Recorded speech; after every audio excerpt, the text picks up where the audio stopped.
Today, the latest weapons, coupled with the fighting skill of the American soldier, stand ready, on the alert all over the world to defend this country, you, the American people, against aggression. This is The Big Picture, an official television report to the nation from the United States Army. Now, to show you part of the big picture, here is Sergeant Stuart Queen. Many of our infantry outfits contain units which go back to the earliest days of American history. The 3rd Infantry Division, for instance, contains units which have distinguished themselves in all wars where American fighting men have defended their country. The history of this division is studded with honored names and deeds. One of the most illustrious veterans of this division is a man named Audie Murphy. He's the most combat-decorated soldier of World War II. Now a motion picture star in Hollywood, but still active as a captain in the 36th Infantry Division of the Texas National Guard. That's right, Sergeant Queen. But you know, I'm still a soldier at heart. You see, I never stopped being interested in my old outfit. Being a soldier is still very important to me. In other words, you mean you still keep in touch with your old outfit? Very much so. I try to be with them whenever there's any kind of reunion or get-together. And of course, I always watch for any mention of the division when they're in action. Well, they certainly saw action in Korea and piled up quite a record. Yes, the amazing thing is they did it in a hurry. In the summer of 1949, the division was stationed at Fort Benning, Georgia. They paraded for the Joint Chiefs of Staff. The ranks of the division were filled with new men, and it was all spit and polish as the 3rd helped carry out the peacetime mission of the Army, which is preparedness. That mission developed meaning on June 25th, 1950. You mean Korea, Audie?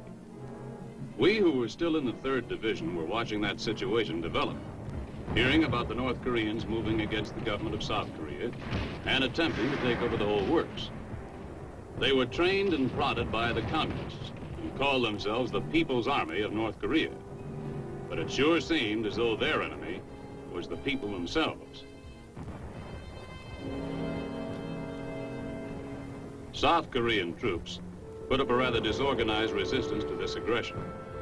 Their small U.S.-equipped army had been surprised and bewildered by the vehemence of the North Korean attack. What began as a political argument was turned into a hot war. The United Nations intervened, and by November 1950, the 3rd Division was in Korea. We mobilized our men and equipment and moved up the east coast of the Korean Peninsula to engage the North Korean army on their right flank. The spit and polish of our peacetime training gave way to the tactical problems of the battlefield. By December, we'd advanced beyond the port of Wonsan.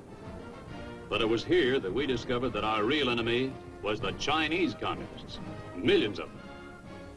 With the entry of the Chinese forces into the conflict and the subsequent fallback of the United Nations troops, the 3rd Division assumed a defensive mission in the Hamhung-Hungnam area, trading time for space. We took up positions to cover the withdrawal of 2 other divisions into the Hungnam perimeter, holding on to the beachhead until all the remaining units and equipment of the 10th U.S. Corps had been evacuated. Our artillery stood off the advancing communists while the troops were loading aboard landing craft and pushing out to waiting transports. It was a bitter blow to a lot of us who had thought we might be home for Christmas.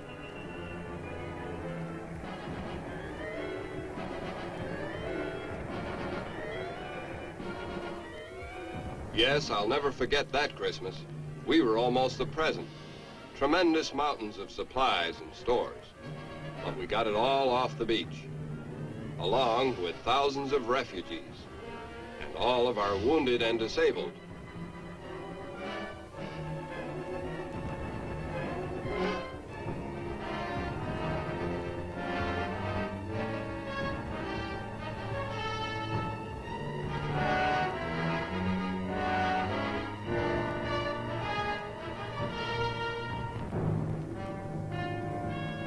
The beachhead narrowed as the communist net was pulled tighter.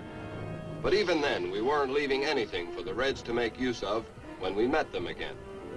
With all of our troops safely evacuated, the engineers gave the Reds a final salute.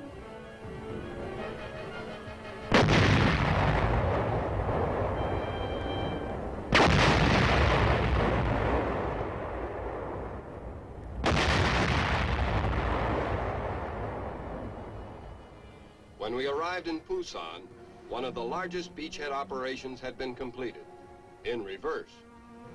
For us in the 3rd Division, it was the end of a saga that had begun with extreme confidence and ended with a much wiser picture about the enemy we were fighting.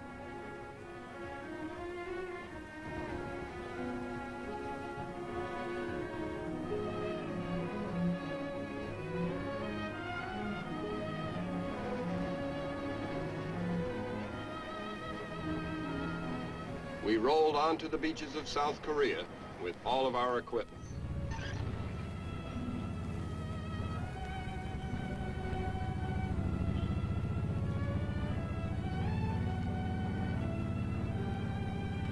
Special attachments made it possible for vehicles to wade ashore without stalling out. We moved out promptly to assigned areas about 35 miles north of Busan. By New Year's Day, all the troops in the division were ashore. Even the prisoners, one portion of the Red Army that wouldn't get another chance to fight against us. With the cold of the first Korean winter beginning to settle in, we stood guard on the fringe of Busan. But headquarters was making plans for taking the road back to the battle line. And just before we moved out, we were inspected by the commander of the UN forces, General Douglas MacArthur. Tactical aircraft led the way. Their objective, wiping out anything their bullets and rockets could spot.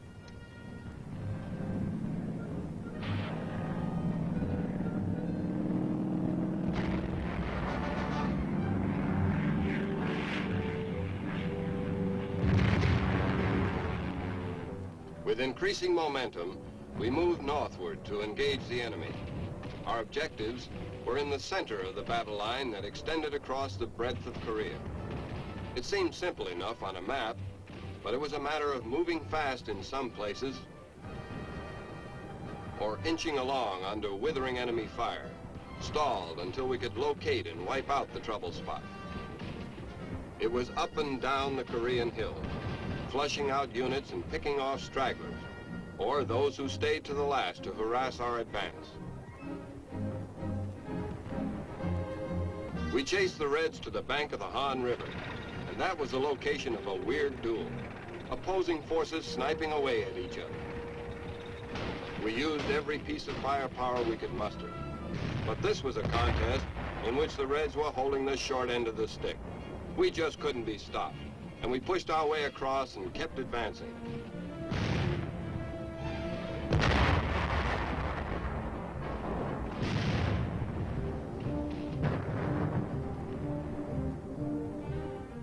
We steamrolled it into Seoul, the capital city, and artillery continued to chase the enemy.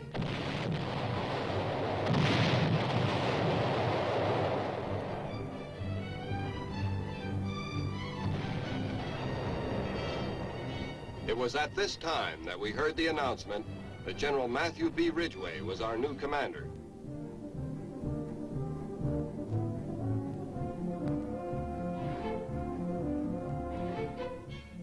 We pushed northward into an area which later came to be known as the Iron Triangle. The 3rd Division got to know the place real well.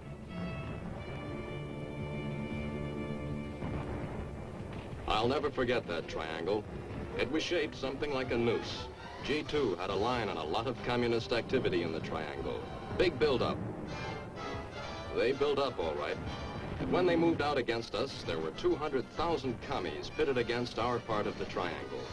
It was the communist spring offensive. And despite the fact that we threw everything we had at them, their numerical superiority was just too big. And the order came to pull back.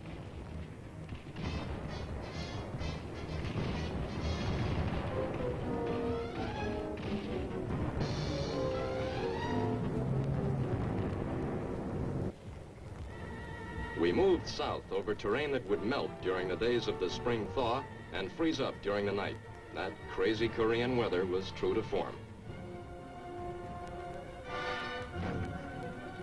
For some time now, the enemy had been calling the signals. It was time to seize that essential combat ingredient called initiative, and our command had a plan of their own. Counterattack. Drive back up the peninsula.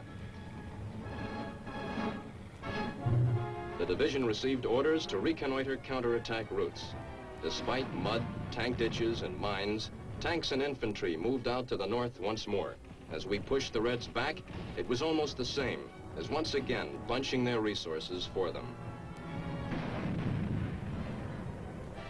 Through burned-out villages where every doorway contained the possibility of a sniper, the advance continued into the Korean Central Mountain sector.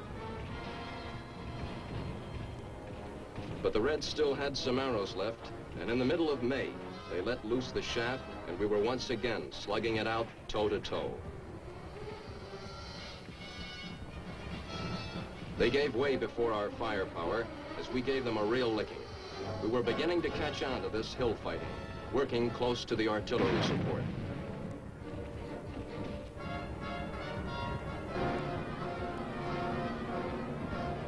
Not giving an enemy bunker the chance to suddenly come alive.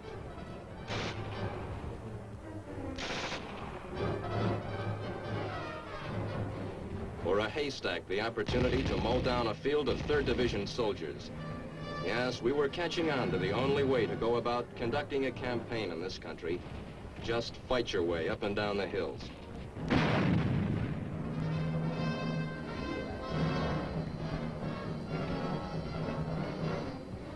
The drive carried us through rice fields, and the pace increased as the enemy fell back. This was a full-scale United Nations offensive. Operation Pile Driver was what it was called, and it was regaining all ground previously lost to the Reds in the high tide of their spring offensive.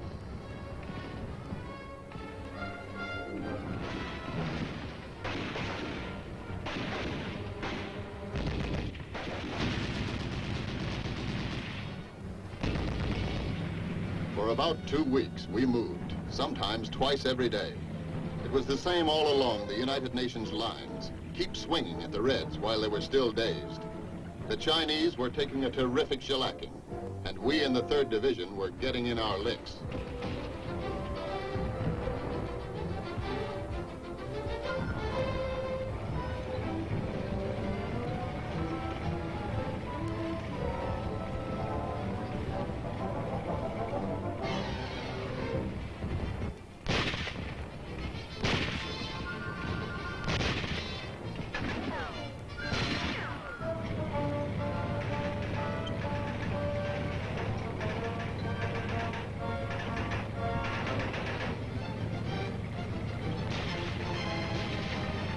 A plan was developed for containing the communists in the Iron Triangle. The 3rd Division was assigned the task of anchoring the western end.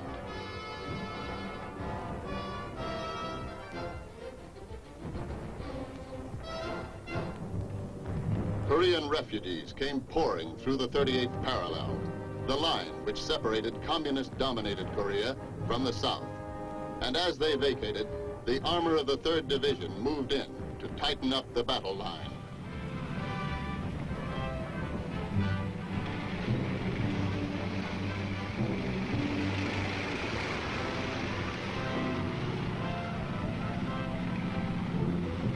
An important visitor came to look at these preparations, General James Van Fleet. He'd taken over command of the 8th Army from General Ridgway, who had become United Nations Supreme Commander in the Far East.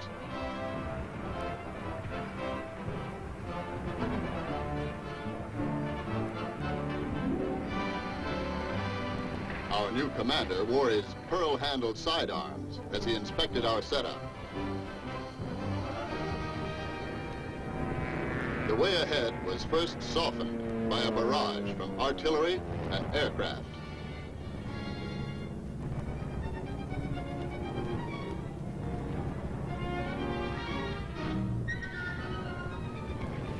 When we moved out, it was with the confidence of superior firepower, but we jumped right into a hornet's nest. The hills surrounding the Chorwan Reservoir were deeply entrenched. Chinese commanders depended upon the weight of massed infantry, trying to smother the UN guns with the bodies of peasant soldiers. The price paid by the Reds was great, as many of their units disintegrated into disorganized fragments, wandering aimlessly over the blood-soaked hills until they were captured.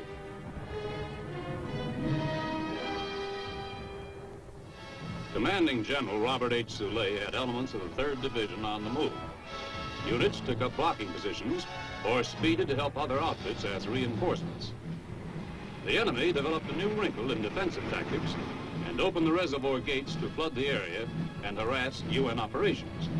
But the stunt was unsuccessful, and the game of hare and hounds continued.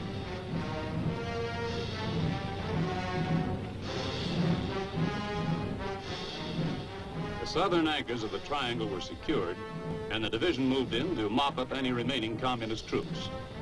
Still no change in our attitude toward empty enemy bunkers.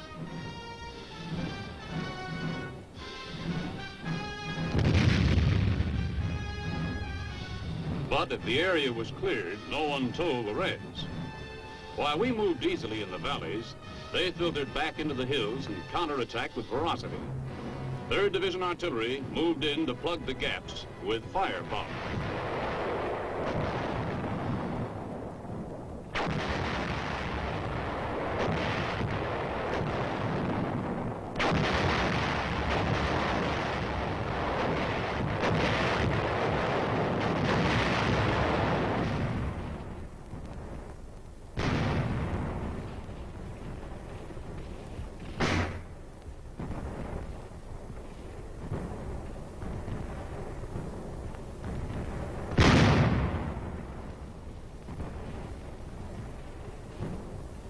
But even as the Iron Triangle was wiped clean, it became evident that the Reds had to be eliminated in the Sobang Mountains. Their occupation of hilltops gave them observation and an approach to our defense line. Operation Donut was set up to neutralize the enemy advantages. Units moved out to completely encircle the entire triangle and blast the Reds off the hilltops.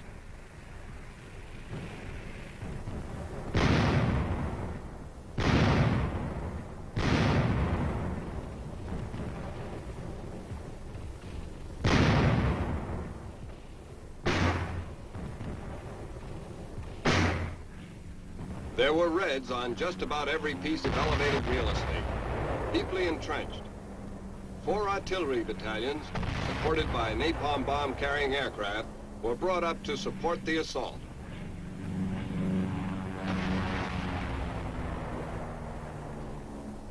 Everything from .30 caliber ammunition to bombs of jellied gasoline directed at installations on those hills. Numbers on a map.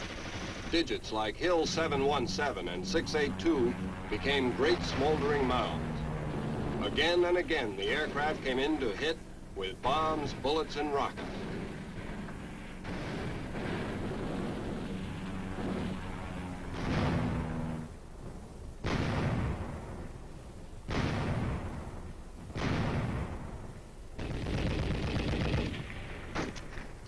Infantry moved in to consolidate and put the finishing touches to a successful operation. The Reds were ringed by Operation Donut, and the triangle, once a convenient breakout point, had become neutralized.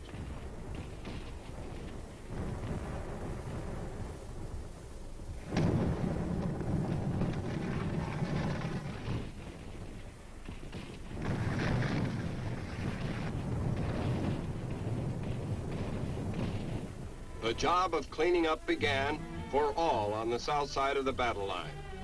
Civilians were assisted in the care of their sick and wounded.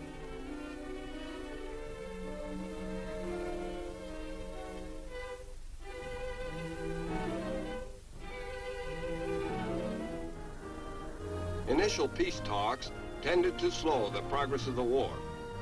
When we first heard about them, the attitude of most men in the line was, well, hope it works, but let's keep our powder dry.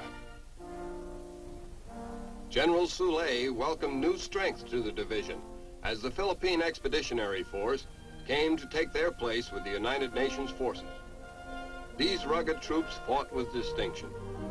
Although the topography of the Philippines resembles the Korean countryside, they had to endure great changes in climate, a condition difficult to overcome during a time of war. There were troops of other nations, too, who fought with the Rock of the Marne men. Belgium and Greece sent battalions.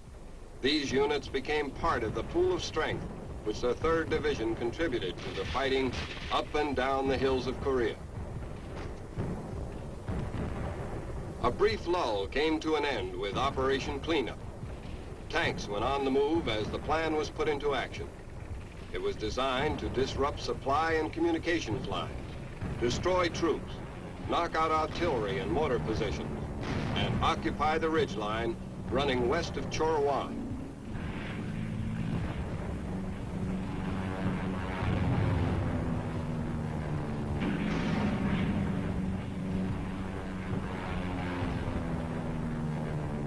The division plan of cleanup merged with orders from Corps for the establishment of the line Jamestown.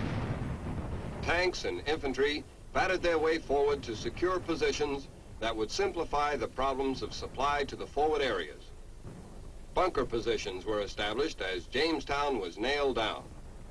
Then the division was pulled out, having been in the line continuously for more than 10 months. A USO show played to more than 20,000 men and starred Jack Benny.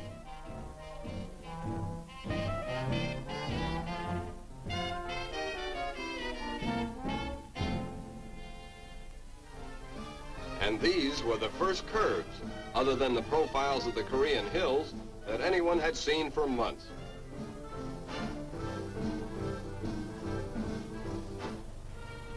There were a few days of rest, then work began again. Building, training, integrating new men into the units. Our engineers shaped out a program of rebuilding that fitted in with the requirements of training.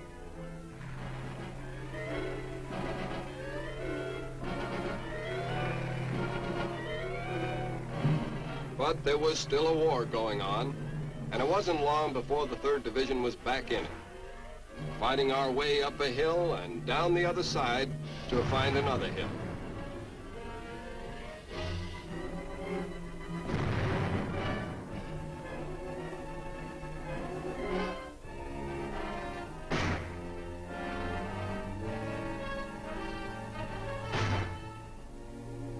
In each new area of operation, there was always the problem of those Koreans who had been caught in the whirlwind of swiftly changing battlefields. They had little choice. These old men and women, mothers and babies, they had to be evacuated whenever possible.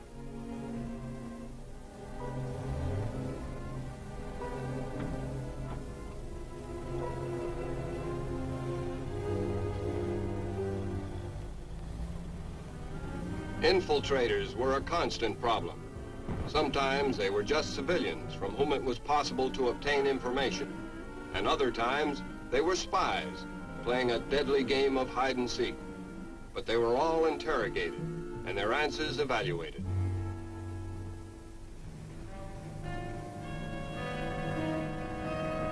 More campaigns, more battle plans, more hills, more numbers on a map, like Hill 477, 355, 369.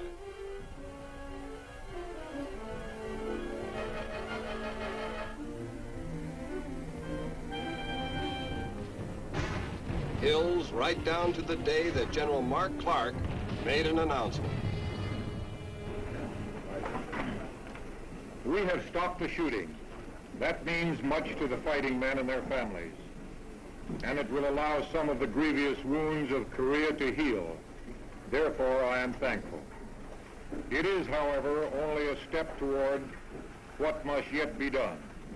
The task now is to put the ceasefire agreement into full effect as quickly as we can and get down to working out an enduring settlement of the Korean problem. October 29th, 1954 was almost our 4th anniversary in Korea, the day that we passed in review for General Maxwell D. Taylor and 3rd Division Commander Major General Charles Canham. And as the band played, it was for the men we left behind. men of the 7th, 15th, and 65th Infantry Regiments, the 9th, 10th, 39th, and 58th Artillery Battalions, the 3rd Anti-Aircraft and the 64th Heavy Tank Battalion, and the others in the Engineers, Medics, Ordnance, MP, Recon, and Signal outfits, the Quartermasters, the band. They all shared in any honors we got back home from the people of New Orleans, including our old buddy Audie Murphy.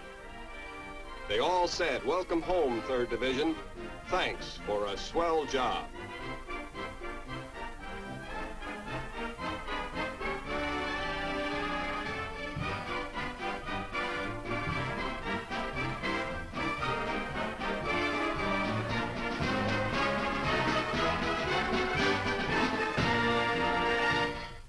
That's the story of the 3rd Infantry Division in Korea. And we're most grateful to Audie Murphy, one of America's fighting heroes, for helping us to tell it. Sergeant Queen, it's a story I get a big kick out of telling. Because the 3rd is one fine outfit. I've always been proud of the division and its accomplishments, and very proud of the fact that I was one of its soldiers. And I'm grateful to the big picture for letting me help tell part of the story. This is Sergeant Stuart Queen. Be with us again next week for another look at your Army in action on The Big Picture. The Big Picture is a weekly television report to the nation on the activities of the Army at home and overseas. Produced by the Signal Corps Pictorial Center. Presented by the United States Army in cooperation with this station. You too can be an important part of the big picture. You can proudly serve with the best equipped, the best trained, the best fighting team in the world today, the United States Army.